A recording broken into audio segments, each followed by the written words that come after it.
The House on Mango Street by Sandra Cisneros. The House on Mango Street. We didn't always live on Mango Street. Before that, we lived on Loomis on the third floor. And before that, we lived on Keeler. Before Keeler, it was Paulina. And before that, I can't remember. But what I remember most is moving a lot. Each time it seemed there'd be one more of us. By the time we got to Mango Street, we were six: Mama, Papa, Carlos, Kiki, my sister Nenny, and me. The house on Mango Street is ours. We don't have to pay rent to anybody. Our share the yard with the people downstairs, or be careful not to make too much noise. And there isn't a landlord banging on the ceiling with a broom. But even so, it's not the house we thought we'd get. We had to leave the flat on Loomis quick. The water pipes broke and the landlord wouldn't fix them because the house was too old. We have to leave fast. We were using the washroom next door and carrying water over in empty milk gallons. That's why Mama and Papa looked for a house, and that's why we moved into the house on Mango Street, far away on the other side of town. They always told us that one day we would move into a house, a real house, that would be ours for always, so we wouldn't have too much to move each year. And our house would have running water and pipes that worked. And inside, it would have real stairs, not hallway stairs, but stairs inside like the houses on TV. And we'd have a basement and at least three washrooms, so when we took a bath, we wouldn't have to tell everybody. Our house would be white with trees around it, a great big yard, and grass growing without a fence. This was the house Papa talked about when he held a lottery ticket, and this was the house Mama dreamed up in the stories she told us before we went to bed. But the house on Mango Street is not the way they told it at all. It's small and red with tight steps in front and windows so small you'd think they were holding their breath. Bricks are crumbling in places, and the front door is so swollen you have to push hard to get in. There is no front yard, only four little elms, the city planted by the curb.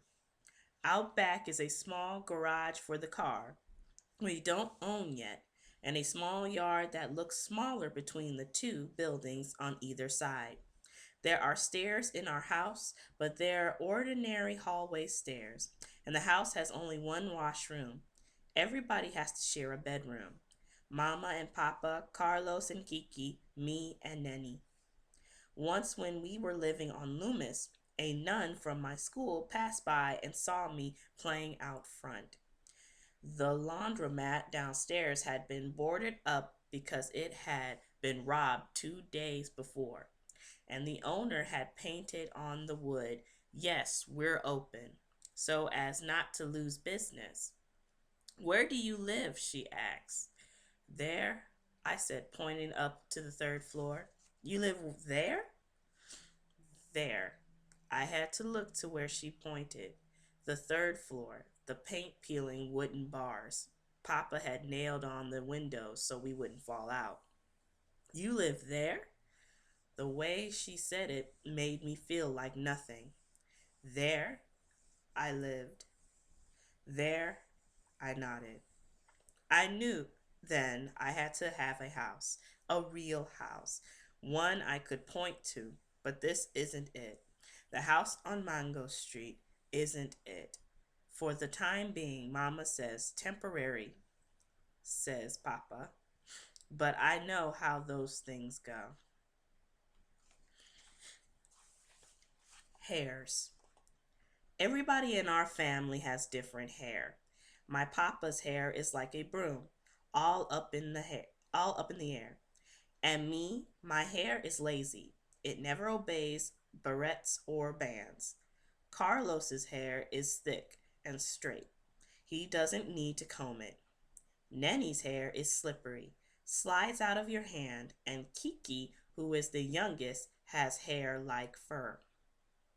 But my mother's hair and my mother's hair, like little rosettas, like little candy circles, all curly and pretty because she pinned it in pin curls all day. Sweet to put your nose into when she is holding you, and you feel safe. It's the warm smell of bread before you bake it. Is the smell when she makes room for you on her side of the bed, still warm with her skin, and you sleep near her. The rain outside falling and Papa snoring. The snoring, the rain, and Mama's hair that smells like bread. Boys and girls. The boys and the girls live in separate worlds. The boys in their universe and we in ours. My brothers, for example, they've got plenty to say to me and Nenny inside the house, but outside they can't be seen talking to girls. Carlos and Kiki are each other's best friend, not ours. Nenny is too young to be my friend. She's just my sister, and that was not my fault. You don't pick your sisters, you just get them, and sometimes they come like Nenny. She can't play with those Vargas kids, or she'll turn out just like them. And since she comes right after me, she is my responsibility. Someday, I will have a best friend all my own, one I can tell my secrets to, one who will understand my jokes without my having to explain them. Until then, I am a balloon tied to an anchor. My name. In English, my name means hope. In Spanish, it means too many letters. It means sadness. It means waiting. It is like the number 9, a muddy color. It is the Mexican records my father plays on Sunday mornings when he is shaving songs like sobbing. It was my great grandmother's name, and now it is mine. She was a horse woman too, born like me in the Chinese year of the horse, which is supposed to be bad luck if you're born female. But I think this is a Chinese lie because the Chinese, like the Mexicans, don't like their women strong. My great grandmother, I would have liked to have known her, a wild horse of a woman, so wild she wouldn't marry, until my great grandfather threw a sack over her head and carried her off just like that, as if she were a fancy chandler. That's the way he did it. And the story goes she never forgave him.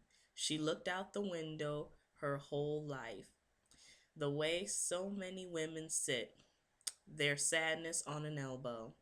I wonder if she made the best with what she got, or was she sorry because she couldn't be all the things she wanted to be? Esperanza, I have inherited her name, but I don't want to inherit her place by the window. At school, they say my name funny, as if the syllables were made out of tin and hurt the roof of your mouth. But in Spanish, my name is made out of a softer something, like silver, not quite as thick as sister's name, Mag- Magdalena, which is uglier than mine. Magdalena, who at least can come home and become Nenny, but I am always Esperanza.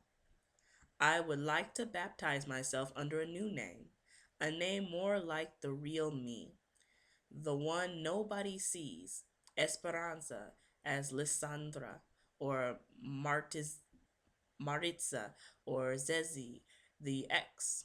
S. Yes, something like Zezzy. The X will do.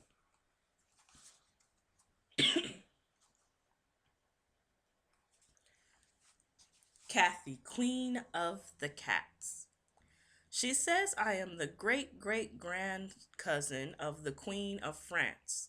She lives upstairs over there next door to Joe, the baby grabber. Keep away from him, she says. He is full of danger. Benny and Blanca own the corner store. They're okay, except don't lean on the candy counter. Two girls raggedy as rats live across the street. You don't want to know them. Edna is the lady who owns the building next to you. She used to be she used to own a building big as a whale, but her brother sold it. Their mother said, "No, no, don't ever sell it. I won't." And then she closed her eyes and he sold it. Alicia is stuck up ever since she went to college. She used to like me, but now she doesn't. Kathy, who is the queen of the cats, has cats and cats and cats. Baby cats, big cats, skinny cats, sick cats, cats asleep like little donuts, cats on top of the refrigerator, cats taking a walk on the dinner table. Her house is like cat heaven. You want a friend? She says. Okay, I'll be your friend, but only till next Tuesday. That's when we move away. Got to. Then, as if she forgot, I just moved in. She says the neighborhood is getting bad. Kathy's father will have to fly to France one day and find her great, great distant grand cousin on her father's side and inherit the family house. How do I know this is so? She told me so. In the meantime, they'll just have to move a little farther north from Mango Street, a little farther away every time people like us keep moving in. Our good day. If you give me $5, I will be your friend forever. That's what the little one tells me.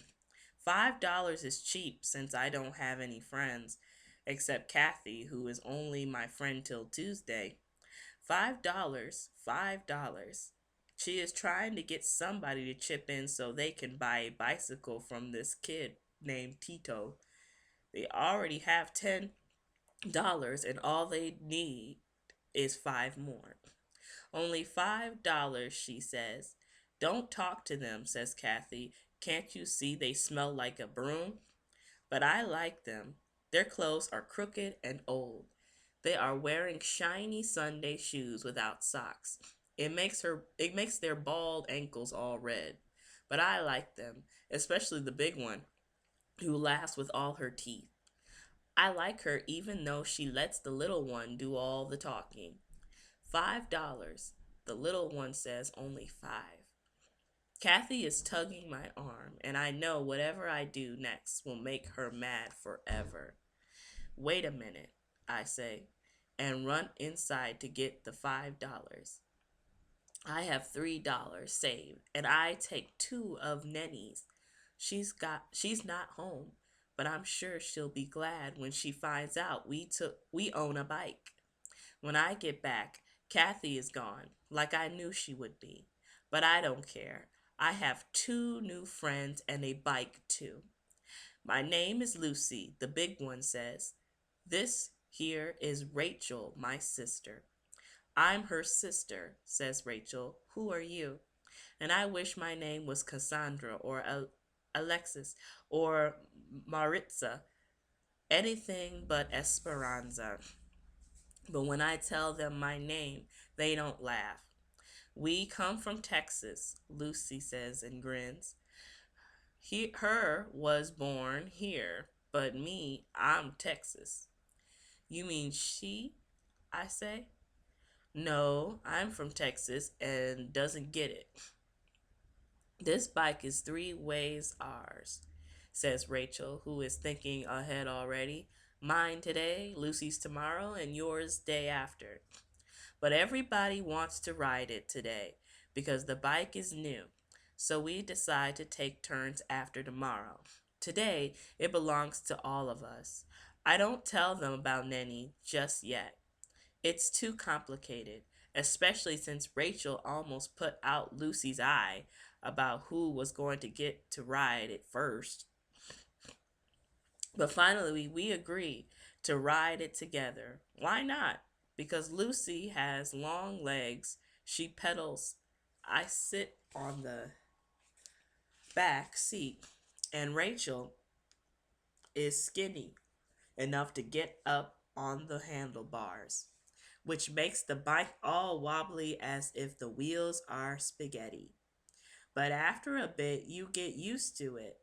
We ride fast and faster past my house, sad and red and crumbly in places, past Mr. Benny's grocery on the corner and down the avenue, which is dangerous.